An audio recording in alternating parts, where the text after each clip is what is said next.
আচ্ছা, রাম কি জমিতে এসে ধান পুঁতে দিবে? আসবে নাকি ধান পুঁততে? পুঁতে দিবে ধান? পুঁতবে না তো।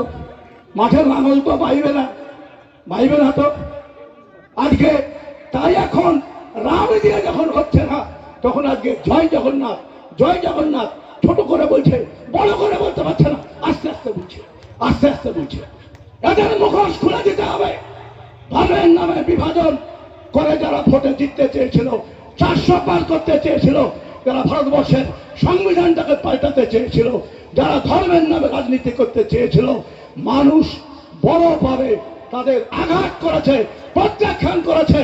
তাই আগামী দিন পশ্চিম বাংলায় বিকল্প হচ্ছে তৃণমূল কংগ্রেসের বিকল্প কে? তৃণমূল কংগ্রেসের বিকল্প তৃণমূল কংগ্রেস। সিপিএম কংগ্রেস অচ্যুত হয়ে গেছে। বিজেপি সম্পর্কে মানুষের ধারণা পরিবর্তন হচ্ছে। এই বার্তা মানুষের কাছে আমাদের নিয়ে যেতে হবে, জনগণের কাছে নিয়ে যেতে হবে। যখন এত বড় এবারে যখন বিশাল খরা, মানুষ এত গরম, অসহ্য যন্ত্রণা, সেই যন্ত্রণার মধ্যে দাঁড়িয়ে মানুষ 24 ঘন্টা বিদ্যুৎ পায়। একটা ঝড়ে যখন বিপর্যস্ত হয়ে গেল, যখন খলিলুর ভাই তার জয় যখন নিশ্চিত হয়ে গেছে, আমরা যখন জঙ্গিপুর এসডি অফিসের সামনে আছি, দমকা বাতাস, আর সেই বাতাসে দাঁড়িয়ে গোটা নবগ্রামের ঝড়ে বিপর্যস্ত 150টা পোল পড়ে গেল, বড় গাছ উপড়ে গেল, 33,000 লাইন উড়ে গেল, 330 ভোল্টেজের লাইন উড়ে গেল। যখন বট গাছ পড়ে গেল, পাকুড় গাছ পড়ে গেল, অসংখ্য গাছ পড়ে গেল।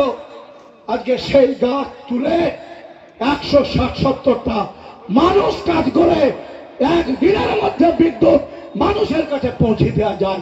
এটাই হচ্ছে মমতা ব্যানার্জির সরকার। একটা ট্রান্সফরমার সকালে পড়লে সন্ধ্যাবেলায় লেগে যায়। পারেনি সিপিএম, পারেনি বামপন্থ সরকার, পারেনি কংগ্রেস, পেরেছে মমতা ব্যানার্জি মানুষকে সাহায্য করতে, মানুষকে আরাম দিতে, মানুষের পাশে দাঁড়াতে।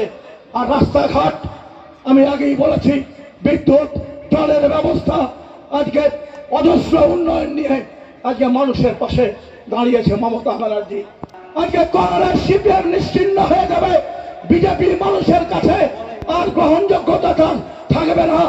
আজকে 294টা সিটের 250-এর বেশি সিটে আগামী দিন মমতা ব্যানার্জি মুখ্যমন্ত্রী হবে, জয়যুক্ত হবে।